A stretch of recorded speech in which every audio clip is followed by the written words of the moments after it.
శివ సందర్శన విధి అని మనకు ఒక ప్రత్యేకమైన పాఠం. శైవాగమమునందు శివ సందర్శన విధి అంటారు. అది శివ లింగ అని రెండు స్వరూపములు. శివ అంటే మంగళం, భద్రం, శోభనం, కళ్యాణం, క్షేమం, అంతా మీకు మంగళప్రదమైనటువంటివి కటాక్షించగలిగినటువంటి శక్తి స్వరూపమునకు శివ అని పేరు. అందుకే శివునకు అమంగళమునకు సంబంధం ఉండదు. అసలు ఆయన ఎన్నడూ అమంగళము చేయువాడు కాడు. ఎప్పుడూ మంగళం చేసేవాడెవరో, ఎప్పుడూ భద్రాన్ని చేకూర్చేవాడెవరో, ఎవరి అనుగ్రహం చేత శుభ పరంపర మనకి కలుగుతుందో అటువంటి మహానుభావుణ్ణి శివ అని సంకేతిస్తాం. శివునకు ఒక రూపము కాదు. యథార్థమునకు అసలు పరమేశ్వరుడికి ఒక రూపం ఉంటే కదూ, కోటేశ్వరరావు అంటే ఏదో ఒక రూపంతో ఉంటాడు. పరమేశ్వరుడికి అలా ఒక రూపం ఉండదు. ఆయన చేసినటువంటి చేష్టితముల వలన భక్తులను అనుగ్రహించాలనేటటువంటి ఆయన యొక్క కారుణ్య తీవ్రత వలన ఆయన అనేక రూపములను ధరిస్తాడు. అందుకని లీలారూపములు అని పిలుస్తారు. అవి 63 లీలారూపములు ఉన్నాయి పరమశివుడికి. 63 లీలారూపములలో అత్యంత శ్లాఘనీయమైనగా ప్రస్తుతి చేయబడేటటువంటి స్వరూపం, మనకి ఎప్పుడూ మనం దర్శనం చేసేటటువంటి స్వరూపం, ఒక చేతిలో త్రిశూలం పట్టుకుని ఒక చేతిలో ఢమరుకాన్ని పట్టుకుని ఉంటాడు. నటరాజస్వరూపంగా ఢమరుకాన్ని పట్టుకుంటాడు, ఒక్కొక్కచో శివస్వరూపంగా ఢమరుకాన్ని పట్టుకుంటాడు. ప్రధానంగా శివుడు అనేటప్పటికి పట్టుకునేది త్రిశూలం. త్రిశూలం పట్టుకుని నిలబడ్డాడు అంటే అది శివ. త్రిశూలము అంటే లోకంలో ఉన్న నానుడు ఏమిటంటే అది పెట్టి పొడిచి చంపేస్తుంటాడు ఆయనని. అందుకొరకు కాదు ఆయనకు ఆయుధం. అది త్రైగుణ్యం శూలమేతస్య పరసు సత్యనిష్టత అని లింగపురాణం వ్యాఖ్య. త్రైగుణ్యం శూలమేతస్య, 3 గుణములు ఆయన చేతిల యందు ఉంటాయి. ఆ 3 గుణములే పైన ఉన్నటువంటి 3 పైకి పొడుచుకుని వచ్చినటువంటి శూలస్వరూపములు. ఈ 3 ఒక కర్ర లాంటి దానికి ఆధారభూతమై దాని నుండి పైకి ప్రసరిస్తాయి కొమ్ముల్లా. ఆ 3 దండంలా ఉండేటటువంటిది ఏది ఉందో అది నిర్గుణ స్థితి. అసలు ఏ గుణము లేనటువంటి స్థితి పరమేశ్వరుడిది. అందులో నుండి 3 గుణములను ప్రసరింపచేయగలిగినటువంటి శక్తి స్వరూపుడు కూడా ఆయనే. అది చెప్పడానికి ఆయన త్రిశూలం పట్టుకుంటాడు. సాధారణంగా మీకు శివాలయం అంటే ఎక్కడ శివస్వరూపము ప్రకటనముగా ఒక రూపంతో కరచరణాదులతో ఉండదు. శివాలయం అంటే అది శివలింగాలయం అని గుర్తు. లింగస్వరూపమే ఉంటుంది శివాలయంలో. ఆ లింగస్వరూపమునకు ఒక రూపము లేదు. లింగము ఇలాగే ఉండాలి అని నిర్ణయమేం లేదు. చిన్న లింగం ఉంటుంది, పెద్ద లింగం ఉంటుంది, చాలా పెద్ద లింగం ఉంటుంది, వివిధ పదార్థములతో చేయబడినటువంటి శివలింగాలు ఉంటాయి. కొన్ని పడుకున్న లింగాలు ఉంటాయి, కొన్ని కూర్చున్న లింగాలు ఉంటాయి, కొన్ని నిలబడిన లింగాలు ఉంటాయి. శివలింగాన్ని నిర్మాణం చేసినటువంటి తీరును బట్టి ఆ శివలింగం పడుకుందా, నించుందా, కూర్చుందా కూడా చెప్తారు. అటువంటి శివస్వరూపంలో శివాలయంలో లింగము అని ఉంటుంది. అసలు ఆ లింగము అన్న మాటకు అర్థమేమి అన్నది సక్రమంగా అర్థమైతే శివాలయానికి అసలు మనం ఎందుకు వెళ్ళాలి, ఎందుకు దర్శనం చెయ్యాలి, దర్శనం చేసి మనం పొందేటటువంటి ప్రయోజనం ఏమిటి అన్న దాని మీద ఒక అవగాహన ఏర్పడుతుంది. మీకు నేను తేలికగా అర్థమయ్యేటట్టు చెప్పాలి అంటే, లింగం అన్న మాట ఏకకాలమునందు 2 అర్థములను గోచరింపచేస్తుంది. ఒకటి, నాకు ఒక అనుమానం వచ్చింది. ఏమిటి అనుమానం అంటే, సప్తధాతువులేగా ఎవరి ఎందున్నా, ఇప్పుడు ఈ సభలో ఉన్న ఎవరిలో ఉన్నవైనా నాలో ఉన్నవైనా కేవలము సప్తధాతువులే. చర్మము, రక్తము, మాంసము, కొవ్వు, అస్థి, శుక్ల, మేధ. ఈ 7 పదార్థములతోటే ఇన్ని శరీరములు తయారయ్యాయి. కానీ ఒక శరీరాన్ని పోలినట్టు వేరొక శరీరం ఉండదు. అలాగని తండ్రి పోలిక కొడుక్కి రాకుండా ఉండదు. ఏదో కూతురికి ఏ మేనమామ పోలికో తల్లి పోలికో వస్తుంది. మరి పోలికొచ్చినా ఒకేలా మాత్రం ఏ 2 వ్యక్తులు ఉండడానికి అవకాశం లేదు. ఇంత భిన్నత్వంతో ఈ లోకాన్నంతటినీ ఆయన సృజించాడు. విశ్వము యొక్క మాట పక్కన పెట్టండి, అసలు ప్రపంచం యొక్క మాట పక్కన పెట్టండి.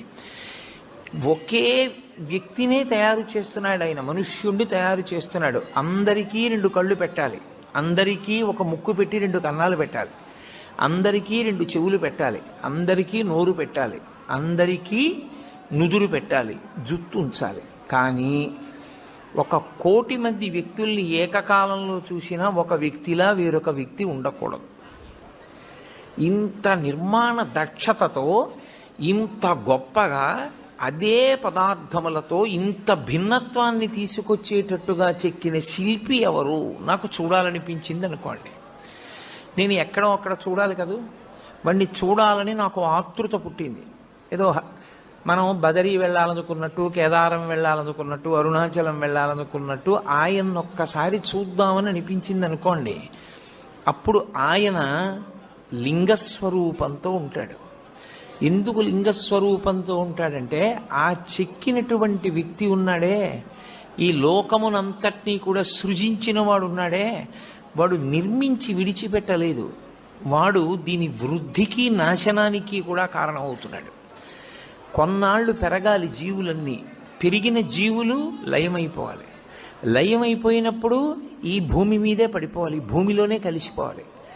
మళ్ళీ సృష్టింపబడినప్పుడు బయట ఉన్న పంచభూతములతోటే సృష్టింపబడాలి. ఇది పెరుగుతూ ఉండాలి, ఇదే మళ్ళీ తరిగిపోతూ ఉండాలి, ఇదే పడిపోతూ ఉండాలి. జీవుల యొక్క పాపపుణ్యములను దృష్టిలో పెట్టుకుని శరీరాల్ని మారుస్తూ ఉండాలి. లోపల ఉన్నవాడు జీవుడు, వాడికి ఏవో పాపపుణ్యాలు ఉన్నాయి, ఇవాళ ఇందులో ఉన్నాడు. ఇది పడిపోయిన తర్వాత వాడు ఇందులోకి వెళ్ళాలి, నిర్ణయం చేసి ఆ శరీరాన్ని సిద్ధం చేసి అందులోకి పంపాలి. ఇన్ని లెక్కలు కట్టుకుంటూ ఉండాలి, ఇన్ని విషయాల్ని చూస్తూ ఉండాలి, ఇన్ని విషయాల్ని నిర్వహిస్తూ ఉండాలి. అందుకే మీరు ఎప్పుడైనా దేవతా స్వరూపాల్ని చూస్తే సనాతన ధర్మంలో తామర పువ్వు పట్టుకుంటారు. ప్రతి వాళ్ళు ఓ తామర పువ్వు పట్టుకుంటారు. ఎందుకు ఆ తామర పువ్వు అంటే, తామర పువ్వు వికసనమునకు గుర్తు. వికసనము అంటే ఒక నిర్దిష్టమైనటువంటి వ్యూహముతో ఈ విశ్వము నిర్వహింపబడేటట్టుగా చేయగలిగినటువంటి ఏర్పాటు. భూమి తన చుట్టూ తాను తిరగాలి, తిరుగుతూ సూర్యుడి చుట్టూ తిరగాలి. భూమి తన చుట్టూ తాను తిరుగుతున్నప్పుడు ఒకే వేగంతో తిరగాలి, 24 గంటల్లో పూర్తి చెయ్యాలి. సూర్యుడి చుట్టూ తిరిగితే ఋతువులు ఏర్పడాలి, తన చుట్టూ తాను తిరిగితే రాత్రింబవళ్ళు ఏర్పడాలి. నక్షత్రములు భూమి కన్నా 1,00,00,000 రెట్ల పెద్దవైన మిణుక్కుమంటూ అంత దూరంలో అలాగే ప్రకాశిస్తూ ఉండాలి, స్వయం ప్రకాశకములై. భూమి లోపల ఎన్ని భోగ్య వస్తువులను దాచుకున్నా ఎంత ఉందో, ఎంత తవ్వుతున్నామో, ఎంత ఇస్తోందో, ఇంకా ఎంత మిగిలిందో ప్రపంచంలో తెలుసుకోగలిగినటువంటి వాడు లేడు. భూమి లోపల ఇంత ఖనిజ సంపద ఉంది, ఇంత వాడాం, ఇంకా ఇంత మిగిలింది చెప్పగలిగిన వాడు ప్రపంచంలో ఎవ్వడూ లేడు. ఎంత ఉందో తెలియదు, ఎంత తీస్తున్నామో తెలియదు, ఎంత ఖర్చు పెడుతున్నామో తెలియదు. ఇంత దాచిన వాడెవరు? అదిగో ఇవన్నీ నిర్వహిస్తున్నవాడున్నాడే, వాడు పరమేశ్వరుడు అని పేరు. ఆ పరమేశ్వరుణ్ణి చూడాలనేటటువంటి కుతూహలం కలిగినటువంటి వాడు ఆలయ ప్రవేశం చేసినప్పుడు లింగముగా దర్శనమిస్తాడు. లింగము అంటే గుర్తు. దేనికి గుర్తు? నీకు కలిగిన ఆర్తికి జవాబు చెప్పటానికి గుర్తు. అందుకే శివాలయంలోకి ఎందుకు వెళ్ళాలి అంటే, నీకు ఆర్తి కలిగితే వెళ్ళాలి. ఏ ఆర్తి కలిగితే వెళ్ళాలి అంటే, నీకు అసలు ఈ విశ్వాన్నంతటినీ నిర్మించి నిర్వహించి లయం చేస్తున్న వాణ్ణి చూడాలి అని నీకు అనిపిస్తే అప్పుడు శివాలయంలోకి వెళ్ళాలి. ఆ వెళ్ళినప్పుడు నీకు కలిగేటటువంటి అనుభూతి వేరు, అది లేకుండా శివాలయంలో ప్రవేశిస్తే ఉండేటటువంటి స్థితి వేరు. అందుకే లింగం నీకు కలిగిన ఆర్తికి జవాబు కాదు. పరమేశ్వరుడి వైపు నుంచి చూసినప్పుడు పరమేశ్వరుడికి అసలు రూపం ఏమిటి? ఈ రూపంతో ఉంటాడు పరమేశ్వరుడు, ఇంతే, ఇలాగే ఉంటాడు, ఇంకింతకన్నా భిన్నంగా ఉండడు అని నేను అన్నాను అనుకోండి, తప్పది. అసలు ఈశ్వరుడికి ఆకృతి లేదు. కొంచెం నేను దగ్గరికి తీసుకొచ్చి చెప్పాలి అంటే యథార్థం అవుతుందని చెప్పలేను. దగ్గరికి తీసుకొచ్చి చెప్పాలంటే ఆయన మేలిమి బంగారము వంటివాడు. ఇప్పుడు ఆ బంగారంతో మీరు గొలుసు చేయించుకోవచ్చు, కేయూరం చేయించుకోవచ్చు, కంకణం చేయించుకోవచ్చు. అది నామరూపములుగా మీ ఇష్టాన్ని బట్టి మారుతుంది. కానీ అసలు పరమేశ్వరుడు ముద్ద బంగారం, దానికి ఏం రూపం లేదు, మీరు మార్చుకున్నారు. భగవంతుడు నాకు ఈ రూపంతో కనపడాలని ఆర్తి పొందినటువంటి భాగవతుల యొక్క కోరిక తీర్చడానికి ఆయన ఒక రూపాన్ని పొందాడు తప్ప ఆయనకంటూ అసలు రూపమే లేదు. ఆయన నిర్గుణుడు.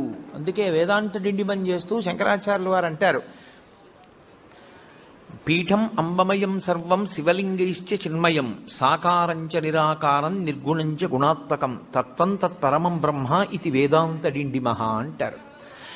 ఆయన నిర్గుణంలోంచి సగుణంగా వస్తాడు, కంటికి కనపడే రూపంలో వస్తాడు. ఎందుకు అలా రావాలి అంటే ఏదో ఒక రూపంలో రావాలని కోరుకున్న భక్తుడు ఒకడున్నాడు, వాడి కోసం రూపం దాల్చాడు. లేకపోతే అసలు ఆయనకి రూపంతో ఉండవలసిన అవసరమే లేదు, అంతటా నిండి నిబిడీకృతమై ఉంటాడు. కాబట్టి ఆయనని ఒక రూపంతో చెప్పడం కుదరదు. ఒక రూపం చెప్పకపోతే మనసు నిలబడదు. అందుకే రూపం ఉన్నవాడా రూపము లేనివాడా అంటే రూపముండి రూపము లేనివాడు. ఉంది, శివలింగం ఉంది, కానీ దానికి రూపం ఉందా? రూపం లేదు. అందుకే శివలింగానికి వేదాంతంలో అరూపరూపి అని పేరు. రూపమున్నది, రూపము లేనిది. ఇలా ఓ ఆకారం కనపడుతోంది, కానీ దానికి కాళ్ళ, చేతుల, ముఖమా? ఏమి లేవు. కాబట్టి అది అరూపరూపి. ఇప్పుడు ఆ శివలింగము ఒక గుర్తు. ఏమంటే అది ఒక గుర్తు అయితే దానికి శక్తి ఏం లేదు, అది ఒక గుర్తుగా మనం పెట్టుకున్నామంతే తప్పించి అది నిజంగా శక్తివంతం కాదా అని మీరు అంటారేమో. శివలింగానికి ఉన్నటువంటి శక్తి అసలు లింగ స్వరూపంలో ఉంది. ఎందుచేత అంటే శివలింగం ఎలా ఉంటుంది? ఇలా ఉంటుంది కదా, గుండ్రంగా ఉంటుంది. ఇప్పుడు ఇలా గుండ్రంగా ఉంది అని నేను అన్నాను అనుకోండి, శివలింగం ఇంత ఉంది, ఇంతదైతే అప్పుడు అందులోకి పట్టేవి ఇంకొంచెం పెరిగాయా? ఈ గది అంతా అన్నాను అనుకోండి, అప్పుడు ఈ గదిలో అన్నీ అందులోకి పట్టేశాయా? గుంటూరంతా అని తిప్పాను అనుకోండి, గుంటూరంతా లింగంలో ఉందా? కాదు. ఆంధ్రదేశం అంతా అని తిప్పాను అనుకోండి, ఆంధ్రదేశం అంతా అందులో ఉందా? అలానే తిప్పుతూ ఈ బ్రహ్మాండం అంతా అన్నాను అనుకోండి, ఇప్పుడు ఈ బ్రహ్మాండం అంతా ఎందులో ఉంది? అందులోనే ఉంది. అంతా ఎందులో ఉందో అది లింగం, అంతా ఎందులో పెరుగుతోందో అది లింగం, అంతా ఎందులోకి కలిసిపోతోందో అది లింగం. ఇప్పుడు పరమేశ్వరుణ్ణి యథార్థముగా సూచించుటకు గుర్తు శివలింగము. కాబట్టి కంటితో కనపడినది కాదు, ఇది సర్వవ్యాపకమైతే, ఇది చుట్టుకుంటే నిజానికి దీనిలో ఈ బ్రహ్మాండమంతా ఉన్నది అని గుర్తుపట్టాలి. సరే ఏమంటే ఊహ చేత గుర్తుపట్టమంటున్నారు మీరు, నిజమే ఊహ చేత గుర్తుపడతాం. మన ఊహ చేత ఈశ్వరునికి శక్తి ఆపాదించడమా? అసలు నిజానికి శివలింగానికి ఏమైనా శక్తి ఉంటుందా?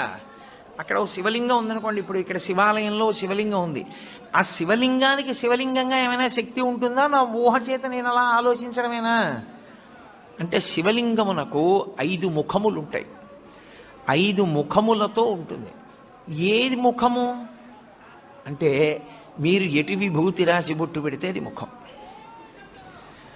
5 ముఖములు అని ఎందుకంటారంటే తూర్పు, పడమర, ఉత్తరం, దక్షిణం 4 వైపులా 4 ముఖాలతో చూస్తాడు. పైకి ఒక ముఖంతో చూస్తాడు. 5 ముఖాలు. 5 ముఖాలతో ఉంటాడు కాబట్టే పంచాస్యుడు అని పేరు. ఇందులో గమ్మత్తు ఏమిటంటే 5 ముఖాలతో ఉండి ఏం చేస్తుంటాడు? 5 వైపులా చూస్తూ ఉండడమేనా ముఖంతో? కాదు. మీరు జాగ్రత్తగా గుర్తుపట్టగలిగితే శివాలయాలన్నింటిలోకి శివాగమంలో అత్యంత శ్రేష్టమైన శివాలయం, ఉత్తర క్షణంలో మీరు దర్శనం చేస్తే కోరికలను ఈడేర్చగలిగినటువంటి శివాలయం, దాన్ని మించి ఇంకొక శివాలయం ఉందని చెప్పడం సాధ్యం కాని శివాలయం పశ్చిమాభిముఖమైన శివాలయం.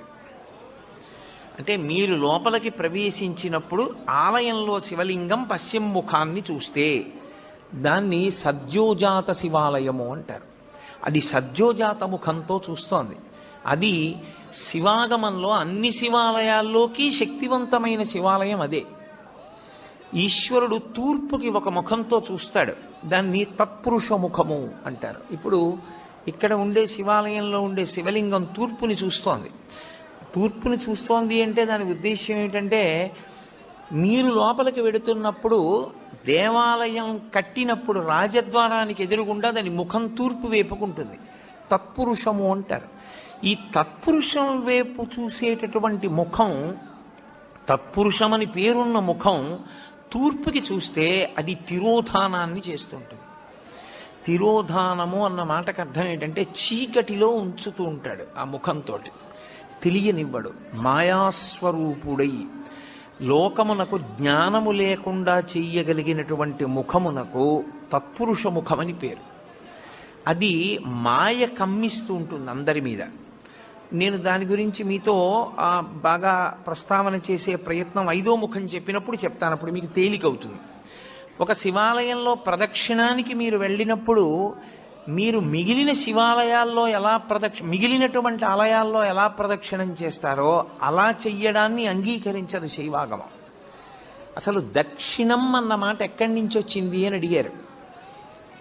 మనుష్యుడు తూర్పు దిక్కుకి తిరిగి కూర్చుంటే ఆయనకి కుడి చేతి వైపుకి ఉన్నది ఏదో అది దక్షిణం. అందుకే దక్షిణ దిశ అంటారు. ఆయన దక్షిణ హస్తంతో ఇచ్చాడండి అంటారు. దక్షిణ దిక్కన్న పేరు ఎందుకు వచ్చిందంటే, మనందరం తూర్పుకి తిరిగే కూర్చుంటాం. ఏ కార్యం చేసినా తూర్పుకి తిరిగి కూర్చోండి అంటారు. తూర్పుకు తిరిగి కూర్చున్నటువంటి వ్యక్తికి కుడి చేతి వైపుకి వస్తుంది కాబట్టి ఆ దిక్కుకి దక్షిణ దిక్కని పేరు. ఇప్పుడు మీరు తూర్పు ముఖంగా ఉన్న శివాలయంలోకి ప్రవేశించి నమస్కారం చేస్తే గృహస్థు ఒకలా ప్రదక్షిణం చెయ్యాలి, బ్రహ్మచారి ఒకలా ప్రదక్షిణం చెయ్యాలి, సన్యాసి ఒకలా ప్రదక్షిణం చెయ్యాలి. ముగ్గురు శివాలయానికి ఒకలా ప్రదక్షిణం చేయడానికి వీల్లేదు. గృహస్థు సవ్యాపసవ్యం చెయ్యాలి, బ్రహ్మచారి పూర్ణ ప్రదక్షిణం చెయ్యాలి, సన్యాసి అపసవ్య సవ్యం చెయ్యాలి. సవ్యాపసవ్యము అంటే గృహస్థ అయితే ఎడంచేతి పక్క నుండి తిరగాలి. ఎంతవరకు తిరగాలి? సోమసూత్రము కనపడే పర్యంతమే తిరగాలి. సోమసూత్రం అంటే శివాలయంలో అభిషేకం చేసిన తీర్థం బయటికి వెళ్ళిపోయేటటువంటి మార్గం. ఆ మార్గం కనపడుతోందనుకోండి, అభిషేక తీర్థం వెళ్ళడం కనపడుతోందనుకోండి, ఇక దాన్ని దాటకూడదు.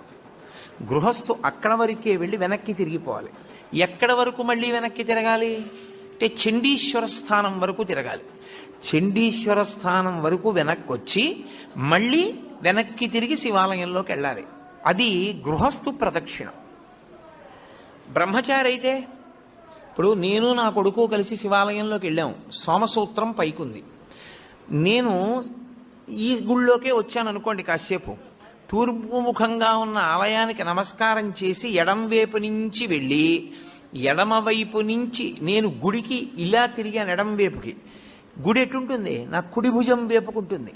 అంటే పూజనీయమైనవి కుడి భుజం వైపుకి ఉంచి ప్రయాణం ప్రారంభిస్తే ప్రదక్షిణం చేశాడంటారు. కుడి భుజం వైపుకు ఉంచి తిరుగుతున్నాను. చండీశ్వరుడి సోమసూత్రం వరకు వచ్చాను. బయటకుంది సోమసూత్రం, కప్పేసి లేదు. ఇక్కడ దేవాలయంలో కప్పబడి ఉంటుంది, పైకి తెలియదు సోమసూత్రం. పైకి ఉందనుకోండి, నేను ఇక దాటకూడదు గృహస్థుని, నాకు వివాహం అయిపోయింది, అప్పుడు నేను వెనక్కి వెళ్ళిపోవాలి. వెనక్కి వెళ్ళి మళ్ళీ తిరిగి చండీశ్వర స్థానం దగ్గరికి రావాలి. నా కొడుకు వాడు బ్రహ్మచారి, వాడికి పెళ్ళి అవ్వలేదు ఇంకా, వాడు సోమసూత్రం దాటచ్చు. వాడు సోమసూత్రం దాటి గుండ్రంగా తిరిగి శివుడికి ఎదురుగుండా వస్తాడు. నేను సోమసూత్రం దాకా వెళ్ళి వెనక్కి వెళ్ళి చండీశ్వరుణ్ణి చూసి చండీశ్వరుడి దగ్గర నుంచి మళ్ళీ తిరిగి శివలింగం దగ్గరికి వస్తాను. నాకు అది ప్రదక్షిణం, బ్రహ్మచారికి అది ప్రదక్షిణం. సన్యాసి వస్తే సన్యాసి సవ్యం చేయకూడదు, ఇలా ఎడం పక్క నుంచి వెళ్ళకూడదు, కుడి పక్క నుంచి తిరిగి పూర్ణ ప్రదక్షిణం చెయ్యాలి. శైవాగమం అలాగే చెప్పింది, అలాగే చెయ్యాలని చెప్పింది. కాబట్టి శివాలయంలో ప్రదక్షిణము అందరికీ ఒక్కలా ఉండదు. శివాలయంలో ప్రదక్షిణం చేసేటప్పుడు పదఘట్టన వినపడకూడదు. మీ అడుగుల చప్పుడు కాని వినపడిందా ప్రదక్షిణం చేసేటప్పుడు మహాపాపం వేస్తారు ఖాతాలో. పాదాల చప్పుడు వినపడకుండా ప్రదక్షిణం చేస్తే పరమశివుడు అంత ప్రసన్నుడవుతాడు. శివాలయంలో ప్రదక్షిణం చేత వచ్చేస్తుందంతే శక్తి అంతా. ఎలా ప్రదక్షిణం చెయ్యాలని అడిగారు. నిండు గర్భిణి, ఇంకొక గంటలోనో 2 గంటల్లోనో ప్రసవం అవుతుంది. కిందంతా బిందెతో నూనె పోసేశారు. ఆమెకు ఒక పెద్ద బిందె ఇచ్చి నీళ్లు చంకలో పెట్టారు, డొక్కలో. ఆమె పట్టుకుంది. ఇప్పుడు ఆ నూనె ఉలికిపోయిన నేల మీద నడుస్తోంది. ఆమె ఎంత పరాకుగా అడుగు వేసి నడుస్తుందో ప్రదక్షిణ సమయంలో అంత పరాకుగా అడుగు వేసి నడవాలి, చప్పుడు రాకుండా. అదే ఉపమానాన్ని వాడింది శైవాగమం. యథాతథంగా మీకు నేను ఆ ఉపమానాన్ని అందించాను. అంత మెల్లగా పదఘట్టన లేకుండా తిరగవలసి ఉంటుంది. అందుకే అడుగడుగు ప్రదక్షిణం అంటారు. ఇలా అడుగు వేసి దాని ముందుకు తెచ్చి అడుగు వేస్తారు, మళ్ళీ అడుగు వేస్తారు. నిశ్శబ్దంగా ప్రదక్షిణం చేయాలి. శివాలయంలో ప్రదక్షిణం చేస్తూ ఏమీ మాట్లాడకూడదు. అసలు శివాలయంలోకి వెళ్ళి లింగాన్ని చూడడం కాదు. మీరు శివాలయంలో శివుడు 8 రూపాలతో ప్రకాశిస్తుంటాడు. ఇప్పుడు ఈ 8 శివస్వరూపాలే. శివాలయం యొక్క గోడ కనపడింది అనుకోండి, శివుడు కనపడినట్టు. అందుకే పూర్వం ధ్వజం ఎంత దూరం కనపడుతుందో అంత దూరము చెప్పులు విప్పి మేళతాళాలు మోగించేవారు కాదు. అలా ఊరేగింపు వెళ్ళిపోతుంది అనుకోండి, ఏదో పెళ్లి ఊరేగింపు, దేవాలయానికి ధ్వజం కనపడితే ఇక ఆ ధ్వజం కనపడినంత దూరం మేళతాళాలు మోగించేవారు కాదు. ఎందుకంటే ఈశ్వరోత్సవం అయితేనే మోగించాలి. శివుడే లెక్క ఆ గోడ. ఆ గోడ దగ్గరికి వెళ్ళి నువ్వు ఏదైనా చెయ్యకూడని పని చేస్తే శివలింగం మీద చేసినట్లే లెక్కలో కడతారు శాస్త్రంలో. అందుకే అన్ని ప్రాకారాల నిర్మాణం అందుకు చేసేవారు, రక్షించడానికి. దీని శివాలయం యొక్క ప్రాకారము శివుడు, శివాలయం యొక్క గోపురము, పెద్ద ఆలయ గోపురం ఉంటుంది, ఆ ఆలయ గోపురము శివుడు, ధ్వజస్తంభము శివుడు. మీరు లోపలికి వచ్చిన తర్వాత శివలింగం ఉన్నటువంటి ఆలయ గోపురము శివుడు, లోపల ఉన్న శివలింగము శివుడు, అర్చక స్వామి శివుడు, చండీశ్వరుడు శివుడు, బలిపీఠము శివుడు. 8గా ఉంటాడు శివుడు. ఈ 8 మీకు ఏది కనపడినా మీకు శివదర్శనమైనట్టు లెక్క. నేను గోడకొటే చూశాననుకోండి, నేను శివదర్శనం చేసినట్టు. నేను ధ్వజం వంక చూశాననుకోండి, నాకు శివదర్శనం అయిపోయినట్టు. నేను గోపురం చూశాననుకోండి, నేను శివదర్శనం చేసేసినట్టు. నాకు అర్చకుడు కనపడ్డాడనుకోండి, శివదర్శనం చేసినట్టు. చండీశ్వర స్థానం దగ్గరికి వెళ్ళాడనుకోండి, శివదర్శనం చేసినట్టు. ఈ 8 చూశాడనుకోండి, పూర్ణంగా శివదర్శనం చేసినట్టు. ఎందుకంటే శివతత్వము ఎప్పుడూ అష్టమూర్తి తత్వంగానే వెడుతుంది. 8 అంకెకి కట్టుబడాలి శివతత్వం. అందుకని ఈ 8 యందు పరమశివుని యొక్క తేజస్సు ఉంటుంది. శివుడే 8గా ఉంటాడు. ఈ 8 మీరు ఏది దర్శనం చేసినా శివాలయంలో శివదర్శనము చేసినట్లే. కాబట్టి ఇప్పుడు తూర్పున ఉన్నటువంటి ముఖం తత్పురుష ముఖం. ఈ తత్పురుష ముఖం వాయువు మీద అధిష్టానంగా ఉంటుంది.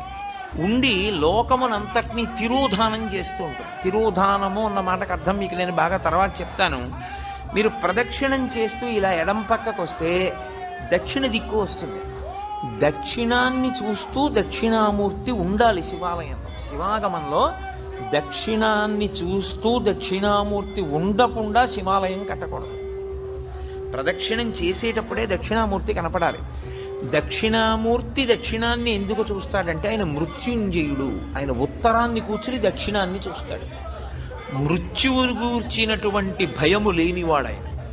ఆయన పాదములు పట్టుకుంటే మృత్యుభీతి పోతుంది, భయం పోతుంది. అందుకే దక్షిణామూర్తి స్వరూపం అసలు సమస్త ఐశ్వర్యము దగ్గర నుండి, చదువుల దగ్గర నుండి మోక్షము వరకు దక్షిణామూర్తి ఇవ్వలేనటువంటిది లోకమునందు లేనే లేదు.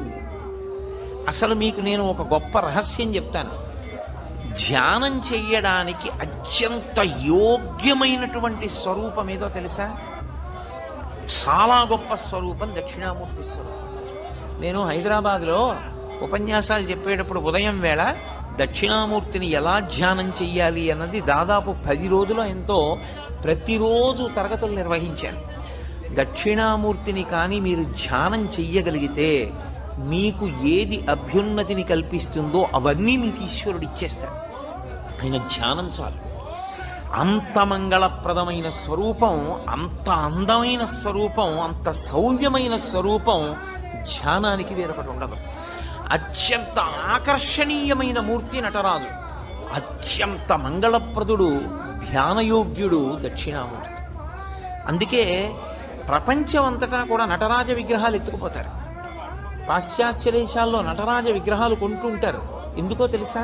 అసలు ఆ స్వామి భంగిమ అలా ఉంటుంది. ప్రపంచంలో ఏ దేవతా స్వరూపంలోనూ కనపడనంత వేగం ఒక్క నటరాజుకే ఉంటుంది. అసలు అలా నటన చేసేటటువంటి వాడు మీకు ఎక్కడా ఇక సృష్టిలో కనపడడం. అంత వేగం ఉంటుంది నటరాజులో. అందుకు వాళ్ళు ఆ మూర్తులు ఎత్తుకుపోతూ ఉంటారు, ఎందుకంటే దొంగతనం చేసి కొంటూ ఉంటారు. అసలు ఆ రూపం ఎలా వచ్చిందని వాళ్ళు అధ్యయనం చేస్తారు. ఇప్పుడు నాకు చాలా పెద్ద జుట్టు పెంచుకున్నాను అనుకోండి, ఇలాగా నేను ఇలా అన్నాను అనుకోండి, నా జుట్టు అంతా ఇటు ఎగురుతుంది. నేను అంతే వేగంగా ఇలా అన్నాను అనుకోండి, ఆ జుట్టు ఇటు ఎగురుతుంది. నేను ఇలా అన్న జుట్టుకి పడే లోపల ఇలా అంటే మళ్ళీ ఇటు జుట్టు ఇటు, ఇటు జుట్టు ఇటు ఉండేటట్టుగా తలని అంత వేగంగా తిప్పుతున్నాను అనుకోండి, ఈ జుట్టు ఇటు పడదు, అసలు ఈ జుట్టు ఇటు పడదు. ఇది ఇటిలా లేచి ఉంటుంది, ఇటిలా లేచి ఉంటుంది. తలని నిలబెట్టి ఉంచలేదు, తిప్పుతున్నాను. అంత వేగంగా తిప్పుతున్నానంటే ఈ జుట్టు ఇటు పడడానికి కానీ ఈ జుట్టు ఇటు పడడానికి కానీ ఆస్కారం లేదు. ఇది ఇలా నిలబడిపోయి ఉంటాయి. అందుకే మీరు నటరాజస్వామి మూర్తిని చూస్తే ఇక్కడ కాదు, కాంచీపురంలో ఏకాంబరేశ్వర దేవాలయంలో ఉంటుంది మహానుభావుడి యొక్క దేవాలయం. మీరు అక్కడ చూడాలి. ఈ జుత్తి ఇలా ఉంటుంది, ఈ జుత్తి ఇలా ఉంటుంది. మీరు ఎప్పుడైనా నటరాజస్వామి మూర్తిని చూసి ఉంటారు, ఇంటికెళ్ళి మీ దగ్గర ఉంటే బాగా చూడండి. జుత్తు ఇలా ఉండదు, ఉండి కిరీటం పెట్టుకోడు, ఇది ఇటు ఎగురుతూ ఉంటుంది. అంటే నటరాజులో ఉన్నటువంటి వేగం, ఆ వేగం ఎక్కడిది అన్నదాన్ని ప్రయత్నం చేశారు. అసలు ఈ సృష్టిలో కదలికలలో ఉన్నటువంటి వేగాన్ని నటరాజులో చూపించారు. అందుకే శివస్వరూపాల్లో అద్భుత స్వరూపం నటరాజు, అత్యంత ధ్యానయోగ్యము దక్షిణామూర్తి. చిన్న పిల్లలు ఇంట్లో ఉంటే చిన్న పిల్లల దగ్గర నుంచి రేపో మాపో వెళ్ళిపోతాడనుకున్నంత పెద్ద వయస్సున్నవాడి వరకు దక్షిణామూర్తి స్వరూపము ధ్యానయోగ్యమే. మిగిలిన ఏ రూపాలు, ఏ దేవతా స్వరూపాలు మీకు అలా ధ్యానయోగ్యములు కావు. అన్ని వేళలా మీరు ఒకే రూపాన్ని, బ్రహ్మచారి, గృహస్థు, వానప్రస్థు, సన్యాసి, నలుగురు ఒకే రూపాన్ని ఆరాధన చేయడం కుదరదు. నేను మీకు ఒక ఉదాహరణ చెప్పాలంటే, కృష్ణ పరమాత్మని నేను ధ్యానం చేశాననుకోండి, నేను గృహస్థుని కనుక ఆవు దూడ పక్కన ఉన్నటువంటి త్రిభంగి అయిన కృష్ణుండే నేను ధ్యానం చేయాలి. ఆవు దూడ లేని కృష్ణుణ్ణి సన్యాసి ఉపాసన చేయాలి. మారిపోతుంది. అందరూ ఒకలా చేయడానికి వీల్లేదు. అదే త్రిభంగి స్వరూపం అయిన దక్షిణామూర్తి స్వరూపం. చిన్నపిల్లలు దక్షిణామూర్తిని ఎంత ధ్యానం చేస్తారో అంత జ్ఞాపక శక్తి, అంత గొప్పగా స్ఫురణ శక్తి పెరుగుతుంది.